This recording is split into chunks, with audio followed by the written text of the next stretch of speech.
नमस्कार। कभी ये सोचा है कि हमारा समाज जिसमें करोड़ों लोग हैं, इतनी सारी संस्थाएं हैं, ये सब एक साथ मिलकर एक बॉडी की तरह, एक शरीर की तरह काम कैसे करता है?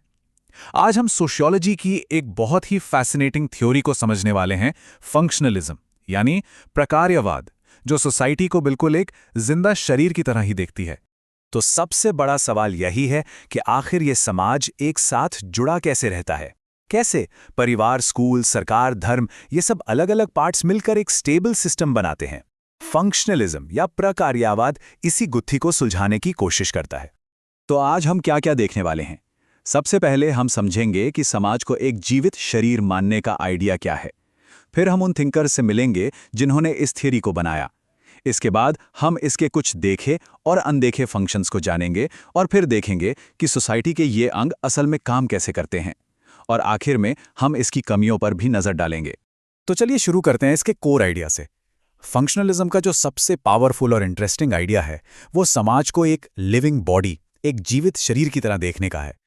तो फंक्शनलिज्म आखिर है क्या? ये समाज को एक कॉम्प्लेक्स सिस्टम की तरह देखता है, एक ऐसी व्यवस्था जहां हर हिस्सा, चाहे वो परिवार हो या हमारी इकोनॉमी, सब एक साथ मिलकर काम करते हैं। और इन सब का मकसद क्या है? सिर्फ दो चीजें, स्टेबिलिटी और सॉलिडेरिटी, मतलब स्थिरता और एकजुटता।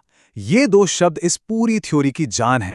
इस थियरी का जो सेंट्रल आइडिया है वो इस एनालॉजी में छिपा है कि समाज एक सोशल ऑर्गेनिज्म है, बिल्कुल हमारे शरीर की तरह। सोचिए, जैसे हमारे शरीर में दिल का काम है खून पंप करना, फेफड़ों का काम है ऑक्सीजन देना और दिमाग का काम है सबको कंट्रोल करना। ठीक वैसे ही सोसाइटी में भी हर इंस्टीट्यूशन का एक खास फंक्शन होता है, एक खास काम होता है जो पूरे सिस्टम को जिंदा रखता है। लेकिन ये इतना जबरदस्त आइडिया आया कहां से? चलिए अब उन आर्किटेक्ट से मिलते हैं जिन्होंने इस थियोरी की नींव रखी। सबसे पहले आते हैं एमिल दुर्खीम। उन्होंने कहा कि सोसाइटी सिर्फ लोगों का एक झुंड नहीं है, बल्कि ये अपने आप में एक रियलिटी है, एक ताकत है। उन्होंने कॉन्सेप्ट दिया सोशल फैक्ट्स का, यानी सामाजिक तथ्य। ये वो अनरिटन रूल्स हैं जो हमारे पैदा होने से पहले भी थे और हमारे जाने के बाद भी रहेंगे। जैसे शादी करने के तरीके या ट्रैफिक के नियम, हम इन्हें बनाते नहीं, बल्कि ये हमें बनाते हैं, हमारे सोचने और बिहेव करने के तरीके को गाइड करते हैं। इसके बाद आए टैलकॉट पार्सन्स। इन्होंने इस आइडिया को एक साइंटिफिक मॉडल में फिट करने की कोशिश की। उन्होंने एक सवाल पूछा, दुनिया की कोई भी सोसाइटी हो, उसे जिंदा रहने के लिए कौन से 4 जरूरी काम हमेशा करने ही पड़ते हैं? और इसी का जवाब उन्होंने अपने फेमस AGIL मॉडल में दिया। चलिए इस मॉडल को समझते हैं। ए है अडैप्टेशन, यानी अपने एनवायरनमेंट के हिसाब से खुद को ढालना, जो हमारी इकोनॉमी करती है। जी है गोल अटेनमेंट, यानी सोसाइटी के लिए गोल सेट करना और उन्हें हासिल करना, ये काम सरकार का है। आई है इंटीग्रेशन, यानी सोसाइटी के सभी हिस्सों को जोड़कर रखना। इसके लिए हमारे पास कानून और धर्म जैसे इंस्टीट्यूशंस हैं। और आखिर में एल है लेटेंसी, मतलब अपने कल्चर और वैल्यूज को एक पीढ़ी से दूसरी पीढ़ी तक पहुंचाना। और ये जिम्मेदारी किसकी है? परिवार और एजुकेशन सिस्टम की। पार्सन्स के हिसाब से ये 4 पिलर्स किसी भी सोसाइटी को गिरने से बचाते हैं। फिर आते हैं रॉबर्ट के मर्टन, जिन्होंने इस पूरी तस्वीर में और भी ज्यादा रंग भरे। उन्होंने कहा कि रुकिए, चीजें हमेशा वैसी नहीं होती जैसी दिखती हैं। सोशल इंस्टीट्यूशंस के कुछ काम तो वो होते हैं जो बताए जाते हैं, और कुछ होते हैं छिपे हुए। और यहीं से मर्टन के 2 बहुत ही जरूरी कॉन्सेप्ट्स निकल कर आते हैं, मैनिफेस्ट और लेटेंट फंक्शंस, यानी प्रकट और अप्रकट कार्य। इसको एक स्कूल के एग्जाम्पल से समझते हैं। स्कूल का मैनिफेस्ट या प्रगट फंक्शन क्या है? ये तो ऑब्वियस है, बच्चों को एजुकेशन और स्किल्स देना। लेकिन इसके कुछ छिपे हुए यानी लेटेंट फंक्शंस भी हैं। जैसे स्कूल में बच्चे डिसिप्लिन सीखते हैं, रूल्स फॉलो करना सीखते हैं। वहां वो दोस्त बनाते हैं, अपना सोशल नेटवर्क तैयार करते हैं, और एक तरह से वो फ्यूचर के जॉब मार्केट के लिए भी तैयार होते हैं। ये सब स्कूल के ऑफिशियल गोल्स नहीं हैं, पर ये काम भी तो वहीं होते हैं ना, है ना?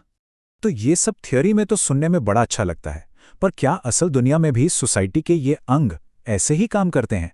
चलिए कुछ रियल वर्ल्ड एग्जाम्पल्स देखते हैं। परिवार को ही ले लीजिए। इसे समाज की सबसे बेसिक यूनिट माना जाता है। इसका सबसे जरूरी काम है बच्चों का सोशलाइजेशन करना, मतलब उन्हें समाज के तौर तरीके, वैल्यूज और नियम कानून सिखाना। समाज को पीढ़ी दर पीढ़ी चलाए रखने के लिए ये फंक्शन बहुत ही क्रूशल है।